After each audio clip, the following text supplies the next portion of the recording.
On this episode, we're going to review for the first time BellaDonna's Division, which is an all-female promotion based out of Alabama. This is my first time actually uh, seeing it and also, reviewing it. We're also going to review Stardom's latest event, New Blood 2. As you know, this is much of the continuation of the first series. With the success of the first one, we just got a new one. We have more interesting matches that took place, which I'm excited to review. And of course, we cannot forget AEW Rampage and NXT Level Up. But also, we got some news updates regarding Kagetsu, as you may have heard what's been going on with her, and many other things. So, let's get ready for another episode of the Deleted Wrestle Zone.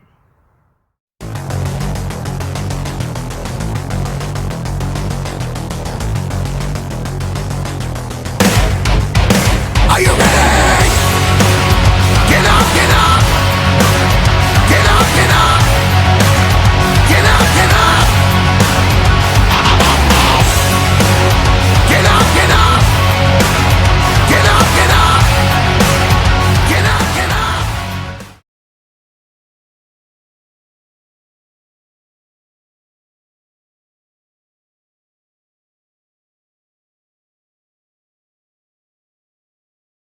Welcome everybody to the Deleted Wrestle Zone. All things that it's pro wrestling with AEW, NXT, New Japan Pro Wrestling, Impact Wrestling, the National Wrestling Alliance, various promotions, wrestlers, matches, and championships. I am your host, Jay right here. So, let's begin with BellaDonna's Division with Exodus, which is this is my first time actually watching this and also reviewing it because I never heard of BellaDonna's Division. This is an all-female promotion, which I'm always up for. This is why this channel exists, for everyone to understand and hear, oh, I never heard of this promotion. Maybe I gotta check it out.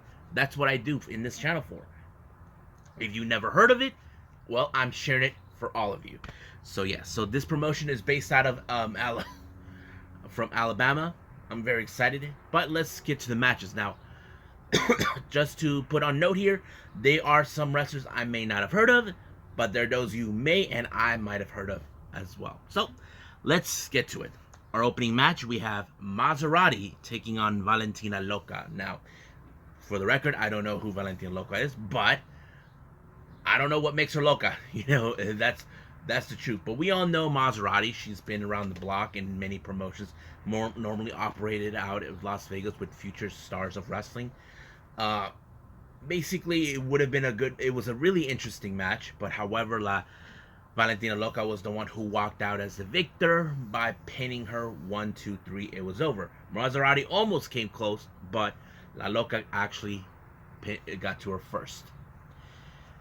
Our second match, we have Lilith Grimm versus Sierra. Now, I was like a bit more when I saw Lilith Grimm. I'm like, she looks something like the female version of the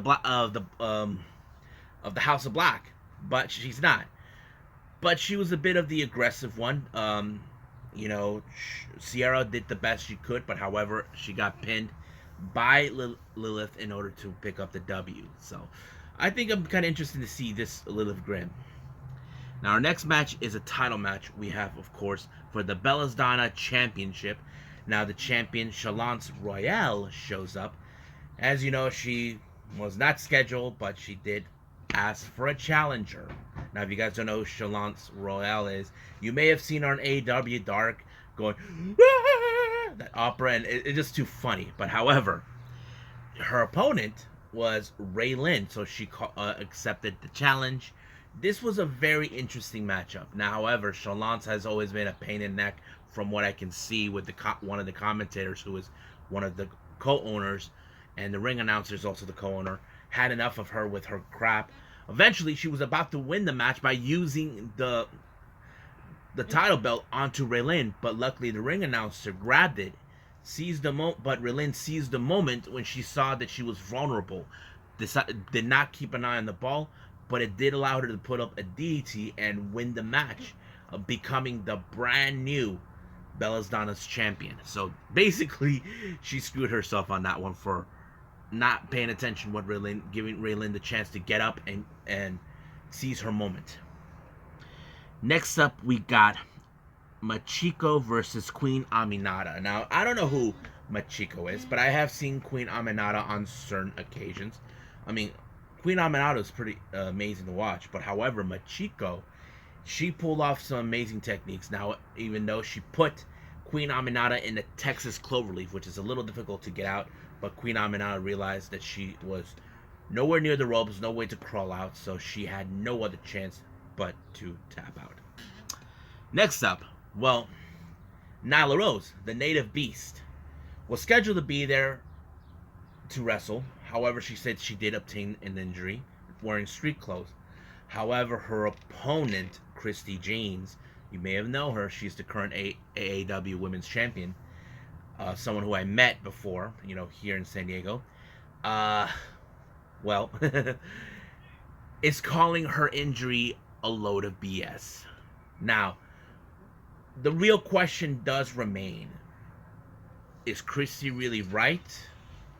Or was she playing possum? Or Christy Jane just was accusing her of being a coward? Who knows what the story is? But of course, Nyla Rose got poked by Christy James when she called her something. And she took matters in her own hands and took her out completely with the Beast Bomb. So, adios, Christy. Now, our next match, we have Mila Schmidt versus Rachel Ellering. Man, I love Rachel. She is a powerhouse. I love everything she does. Not to mention her smile and bubbly personality. I was like so impressed by her every single time. But she picked up the win by applying the spinning, whatever they call it. And she picked up the W in that fashion. I was so impressed by her, as always. Now, our main event, this is for the BellaDonna's Forbidden Elegance title. I never heard of this title, but the challenger is none other than Kylan King. You guys know who she is. She made many appearances in AEW during the pandemic. She also makes appearances in Mission Pro. She's one of Thunder Rosa's girls. She faces the champion, Cassandra Golan. I thought this match was amazing. It was basically Cassandra Golan had no intentions in losing the match, but however, Kylan King did pull up a really impressive fight and put her down completely with kind of like a similar version of Alex Hammerstone's The Nightmare Pendulum, and becoming the brand new BellaDonna Forbidden Elegance champion. So I was like, yeah. Now, what did I thought about this match, about this event? I have to say it was pretty interesting. Not to mention, I never heard of it. It's an all-females promotion. I'm always up for watching that, and there's no shame of me of saying it. But the one thing I did notice, there was no tag teams involved. I don't think there's any tag team division in this promotion. I'm not sure. But hopefully if there's other events with this, I definitely will love to check it out because, I think it's a very interesting promotion to look at, and I think you guys should check it out too. So I think that's pretty much it right now. I believe it's time to move on with Stardom, The New Blood 2.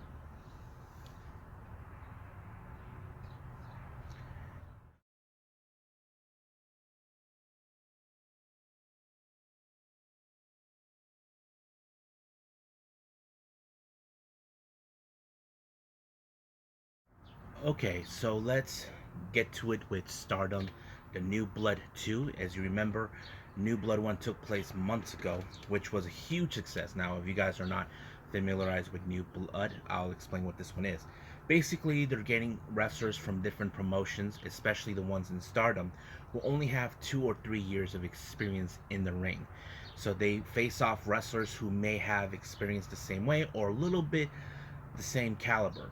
So we had one event that took place, I think in February or January, one of the two. I can't really remember. It was a huge success, but later when there was talk about a New Blood 2, then we knew this was going to happen. So let's go with the matches that they had for this particular day. This took place recently, today on the 13th of May. First match, we had Queen's Quest Lady C taking on Gato Moves Yuna Mizumori. Now, this was a very interesting match. Now, Yuna's a different kind of character. They call it the tropical, um, the tropical wild. Basically, she is, a very unique wrestler, but she is a powerhouse. Unlike Lady C, she's a big, tall person. People compare her like a giant Baba. It would make sense, but I don't think the giant Baba power in Lady C did any good for her. But however, Yuna Mizumori was able to pick up a win by applying the Superman pinfall. If you guys remember, it's the same kind of move that Colt Cabana uses when he flies off and his feet hook his opponent's legs and keep them pinned. That's how she won by a particular move.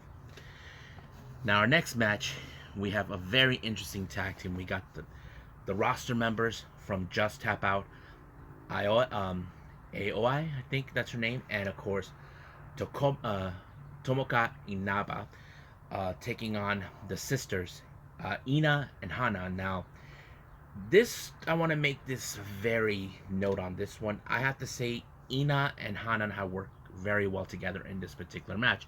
Unlike what happened last year during the Goddess Tag League, where Hanan had to team up with her reckless sister, Rina, Hina's twin. So basically, they call them oil and water because they don't mix. If you guys know, Hina is Oda Tai, Hanan is Stars, but Hina, on the other hand, is Queen's Quest. But I have to say, it was a pretty good match. It was a darn good match. Like, everything they did in order to pick up a victory was amazing. But however, it ended with a time limit draw, which I know here in the United States we don't like those, but it happens in Japan.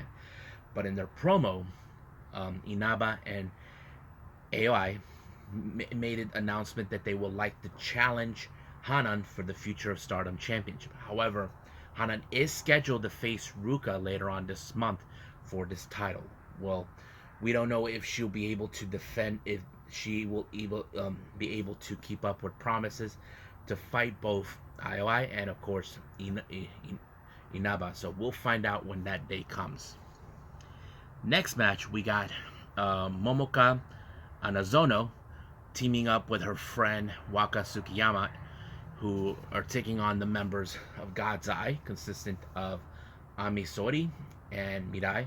I have to say, there was some good moments where, of course, Anazono and Waka were having a little fun.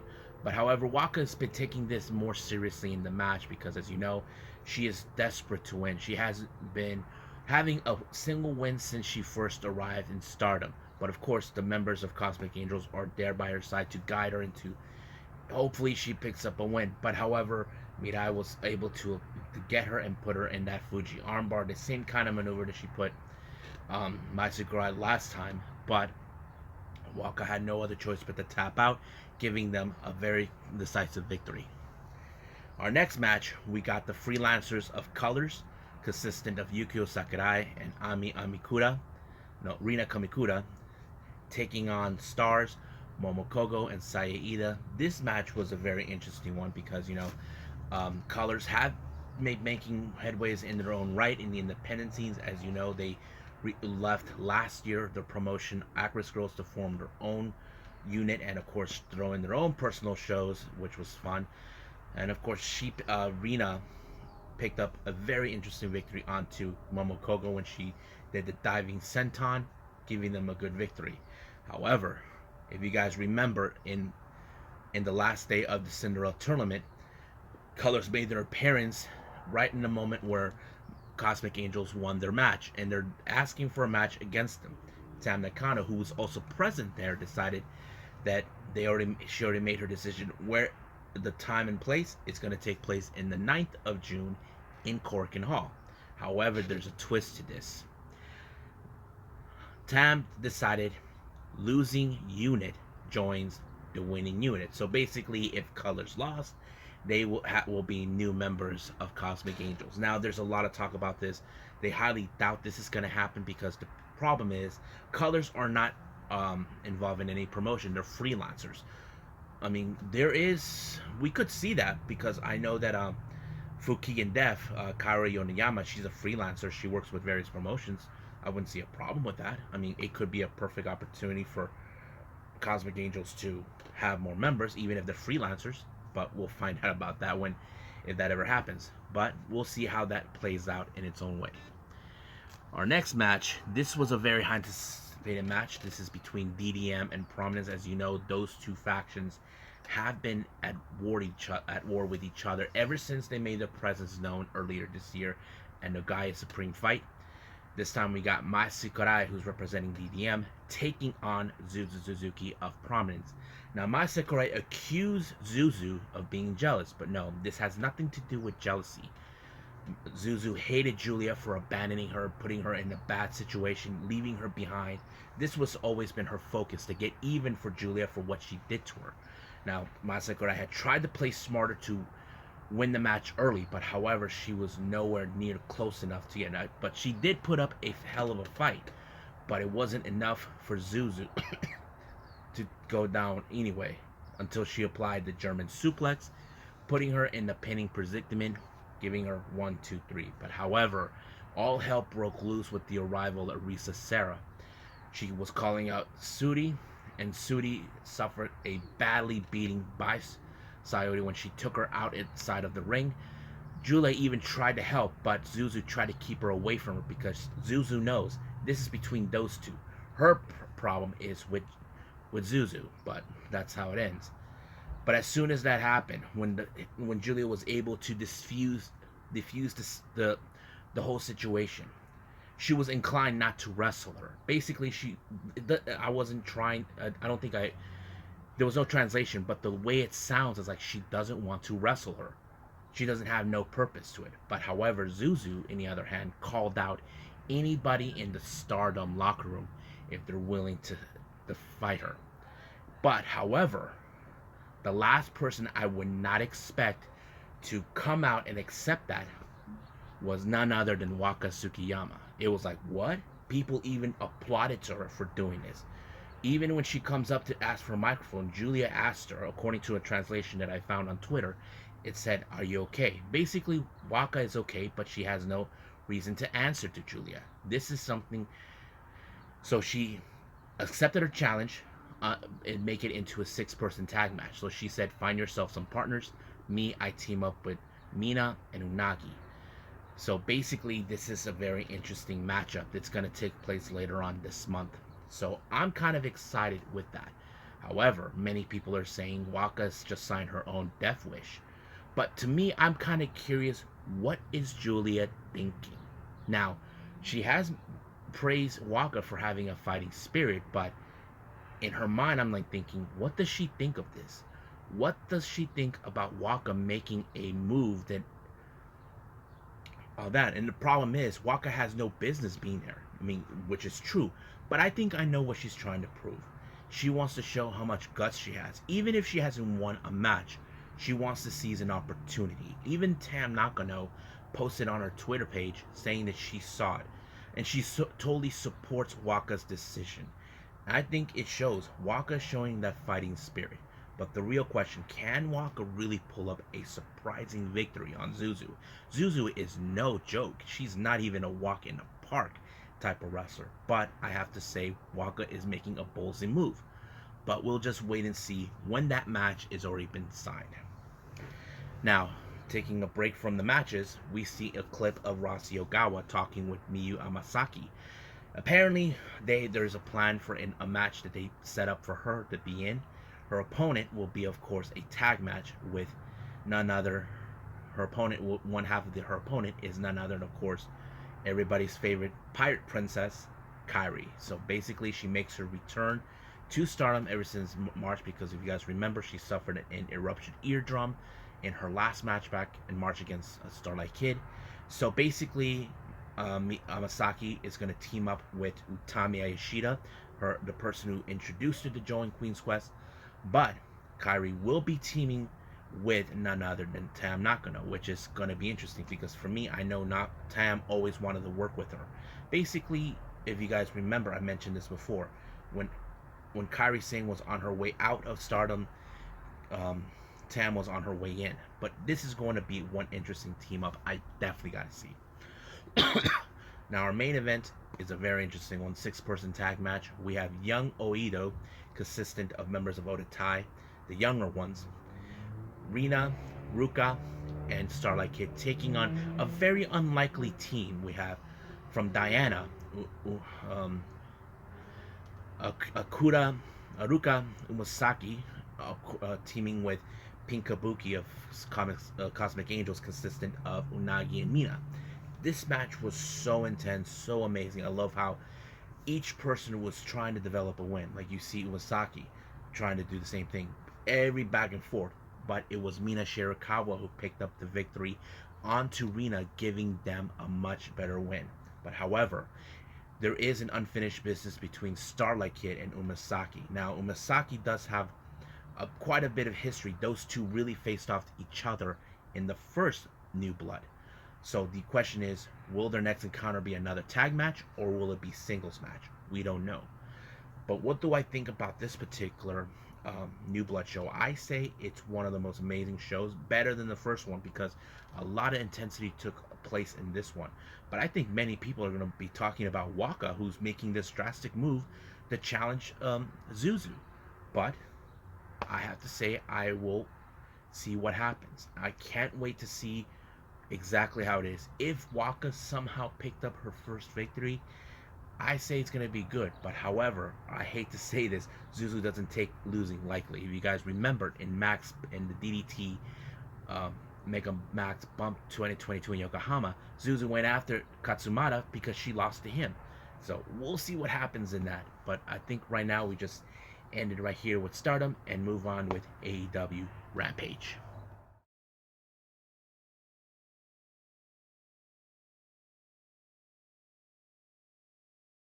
Okay, AEW Rampage. Now, it opened up with, of course, the Andrade family office, consistent of the Butcher, the Blade, and Mark Quinn, taking on the full force of Death Triangle, Pac, Penta, and Phoenix. Now, keep in mind, this is the first time that Penta teams up with the members of Death Triangle, but we know he was part of that singles match with Dante Martin for the qualifying match of the Owen Hart Foundation Tournament.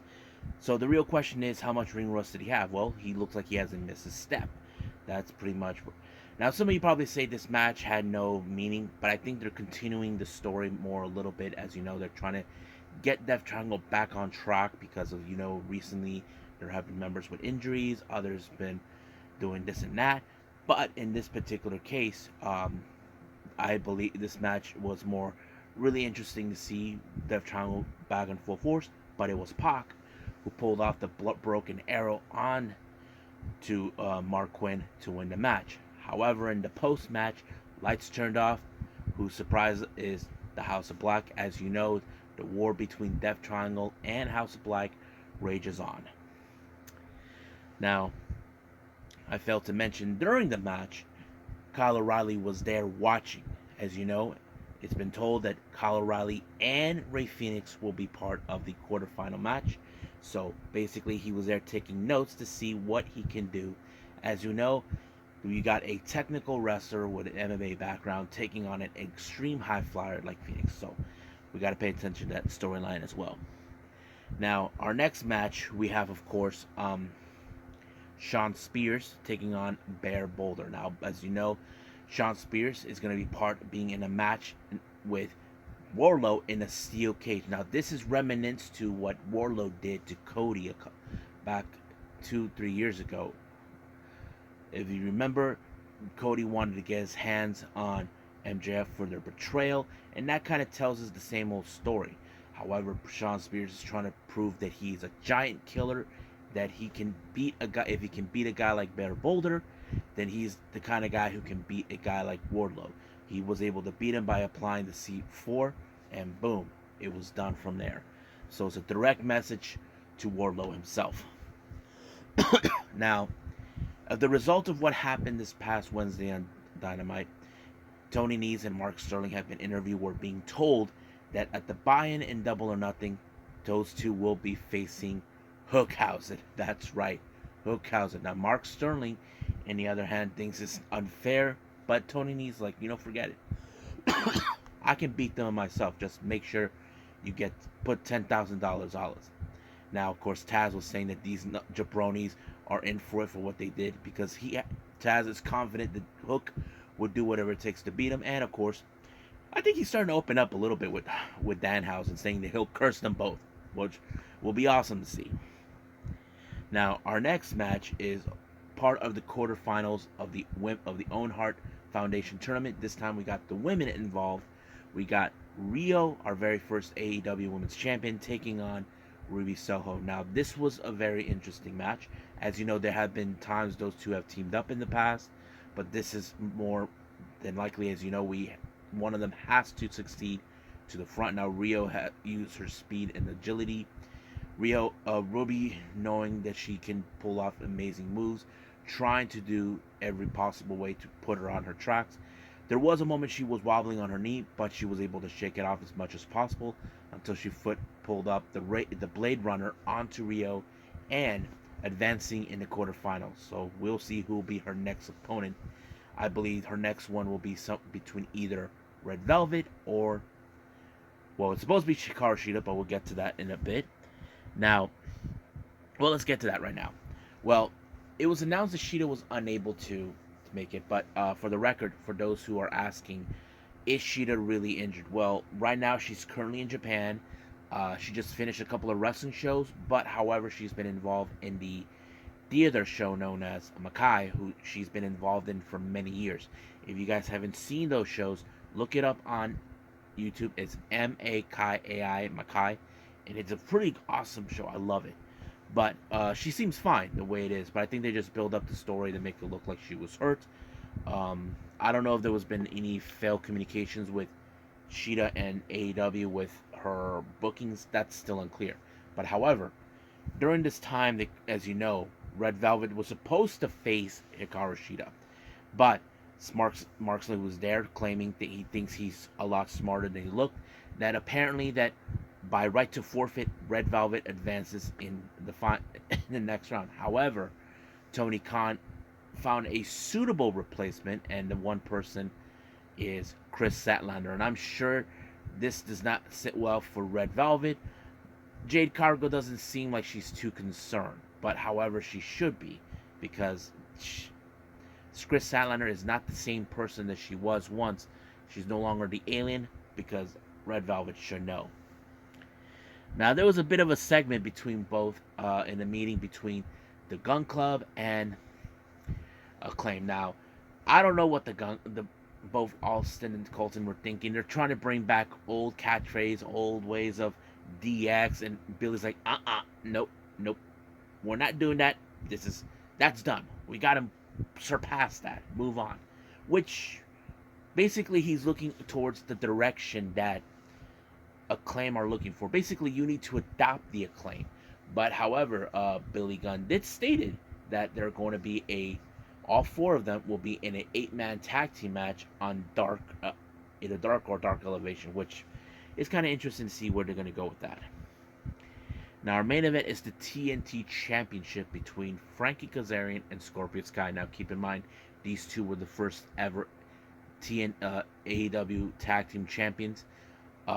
Basically, this whole thing began when Scorpio Sky was fully aware that Frankie Kazarian was next in line to challenge Sammy, but Scorpio Sky asked him a favor to let him have an opportunity. However, when Scorpio Sky was able to regain the TNT title, he kept up to his bargain and all this, but however, there's been a bit of a friction between both Ethan Page and Dan Lambert because, you know, they're putting their friendship first on this one, believing that this should be a fair match.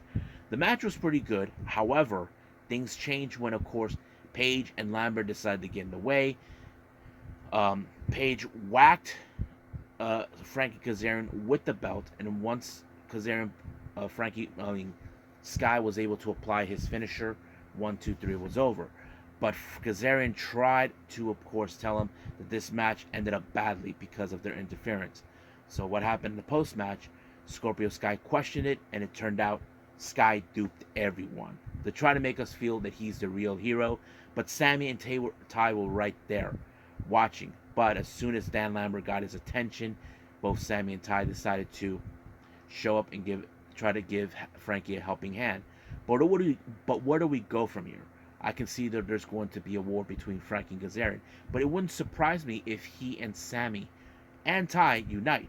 But another surprise would be, I wouldn't be surprised either if Dan Lambert tries to convince Sammy and Ty to put the AAA mixed tag team titles on the line. That's the scenario I play right there.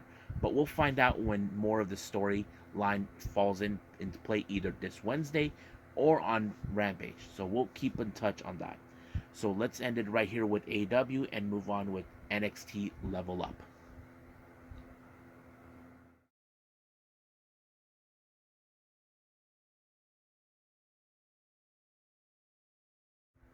Okay, it's Level Up time, boys and girls. Our opening match, we got Sanga. Finally, we haven't seen him for quite some time, taking on the uh, Dante Chen. Now, this is the first time we see Sanga on his own since he was no longer being part of, you know, Grayson Waller's payroll after that whole shenanigans that he got himself into. So this time you see the power of Sanga now. Basically, what the commentators made a good point is, what is on the mind of Sanga. So you can tell that Sanga is trying to prove that Waller made a mistake in dumping him, but that he's going to regret it. I no doubt it. But man, Sanga is a big powerhouse. I can see that he could definitely step on everybody's toes, but step on everyone who stands in his way. But he was able to defeat Dante Chen with a choke slam, and it's 1, 2, 3. Good night, Dante Chen. Now, next up, we got Electro Lopez taking on Thea Hale. Now, Thea Hale, as you know, she's a bit, from what the commentators mentioned, she's a big fan of Rey Mysterio. Now, there is no secret that Legado did not appreciate Rey Mysterio's comments about saying that Legado is not the future of Lucha Libre, because he pointed out his son is. So that kind of would put him up. But however, Electro Lopez has proven time and time again why she's La Madrina, why she is the powerhouse. There's no doubt that she could be facing one day Mandy Rose for the NXT Women's title. And she picked up a good victory by somewhat of a power bomb onto Dale Hill, and 1, 2, 3, she is out.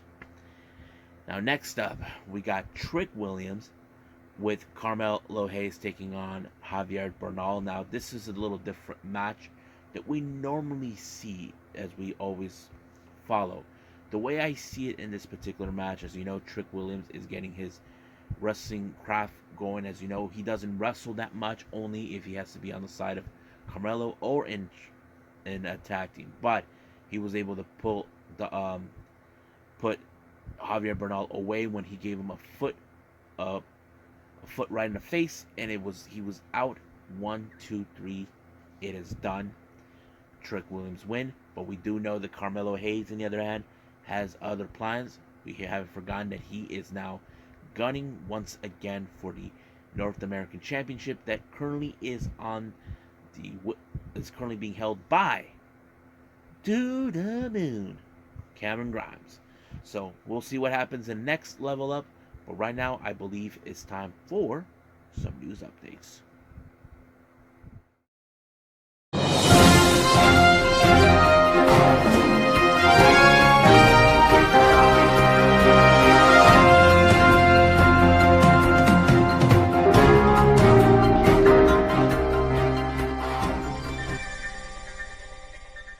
Okay, here are some news updates for everyone. Now, you may have heard what's just took place.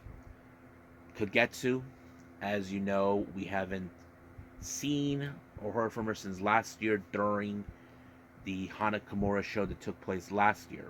However, information was coming that Kagetsu will be playing part as an ambassador for the upcoming Hana Kimura show on this month of May on the 23rd. However, it's on the YouTube channel, Kagetsu is no longer around anymore. That name is officially retired. Kagetsu has announced that she is now coming out as a trans. So basically, she's now going from a she to a he. Yes. which is very interesting. That makes he now the second wrestler who is now trans that I know of. The first one I know of, and you may have know, is Asuka, aka Veni. She was a he to a she. So basically, there's that. So now Kagetsu goes by the name of Yu Ishino. This was posted on a YouTube channel on Friday morning, and everybody are in full support of Yu Ishino. So if you guys know closely, the chin is a little more smaller than last time than normally we've seen. But yeah, many people are praising you for opening out, coming out from this, which is a shame. Many fans probably say we will always remember Kagetsu, which is true, but there's no problem. I don't have a problem with it. I mean, I will always remember those Kagetsu moments. Now, the world of Tessa Blanchard, as you know, it's been crumbling around time and time again. As you know, it's now being reported by various sources that she most likely will be out of Women of Wrestling, aka WOW. Now, if you guys know the history of Tessa, she always had a bad attitude. We know right now at this point that AEW and WWE have no interest in her due to her baggage that she's been bringing along the way. If you guys remember, she was fired from Impact Wrestling because she failed to send promos coming from Mexico while she was stuck there during the pandemic. So basically, she failed to oblige by Impact Wrestling. So there was no promotion that would want to hire her. So basically, WOW was her last resort. But recently there has been talk, as you know, there was recently that she took over as a trainer by Selena Majors. But now it appears that she's no longer involved because apparently students have recently spoke out about she's been canceling classes. This is an out of character person. So the real question is what's been going on. Many people have issues toward her for some time. So what's next for her? Well, we know that no promotion wants to hire her. There's no. The friend of mine one time joked about this that she could end up being with that controversial promotion, Control Your Narrative, that's run by EC3. I mean, it could be a logical choice, but I wouldn't pass it up right there because it would make sense. Because if you got Austin Aries, a lot of promotions have a hard time dealing with him. So it would make sense. But right now, it's still an open book on that. Now, as speaking of Frankie Kazarian, it's already been reported Frankie Kazarian is returning to Impact for some TV tapings that involves C-True's Brawl, which I don't know what's going to air, but as you know, Impact Wrestling do their tapings during the weekend on Saturday and Sunday. So I don't know when will that happen. As you know, Frankie Kazarian has a long-awaited history with Impact Wrestling for many years before he left and went on his own to do his own thing. So it's great that he's going to be there. I can't wait to see what they're going to do for him. Now, our final update. It's been reported by many sources that AEW has an interest in two recent releases coming from NXT. The first one is Candice LeRae.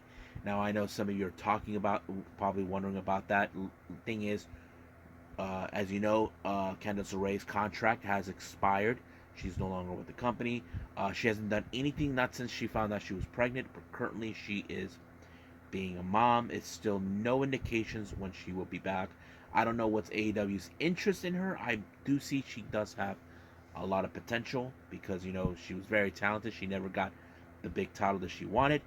But the other one is very interesting. It's, of course, Malcolm Bivens. Now, if you remember, Malcolm Bivens refused to re-sign a new deal with the company. However, there's information that was coming out about this that Malcolm Bivens explained during an interview. So this is what he had to say. So here's the truth.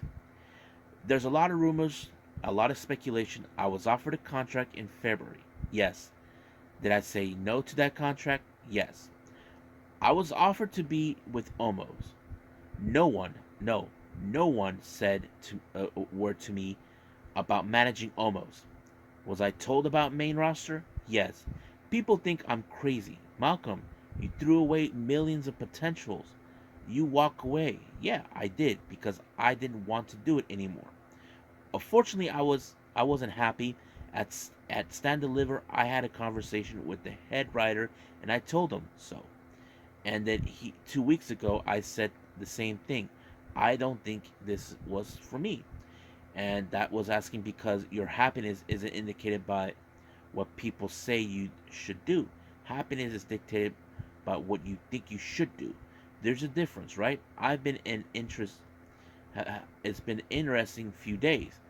I'll put you that way. So basically, he was unhappy with the direction of that. So basically, it's understandable. We have seen this type of scenario before by various WWE superstars from either NXT or the main roster that were unhappy. So do I see him maybe going to AEW? It's possible, but the real question is, what can he offer to the table? That is the bigger question that many of us are going to talk about. Now, the most interesting news and final one that I'm going to put out, if you guys remember the House of Pain, those big guys from who were managing Paul Ellering, well, it turns out they're coming back into the wrestling ring. They're going to be be in ring. However, they're not returning to WWE. It turns out that they just opened up. They are launching their own promotion in the UK. It's called Wrestling Entertainment Series, and it launches in June 4th. Now, some of you probably saying, for real, they're going to do that? Yes, there have been wrestlers who have started their own promotions. It's not uncommon. It has been heard of many times over. You look at Sami Callihan. He runs the Wrestling Evolver. B-Boy runs a wrestling academy and a wrestling show. You know, many wrestlers have done that. So to me, it's nothing new. But I have to say, it's exciting what they're going to do something for themselves. That's the added bonus right there. So I believe that's pretty much it what we got with news updates. So let's call it a day. Well, I hope everybody enjoys this episode. Coming up, we are going to do a 2 review episode. The first one's going to be Choco Pro 227, which I'm excited to review, and of course NWA USA. And then after that, I will do another review with 3 reviews from that one. I haven't decided which one, but I'll keep you guys updated as soon as possible. But I think that's pretty much it as we got for right now. So I will see you guys in the next DWZ time. Same DWZ channel. I must bid all of you adieu. So, goodbye. Mwah. And have a nice day.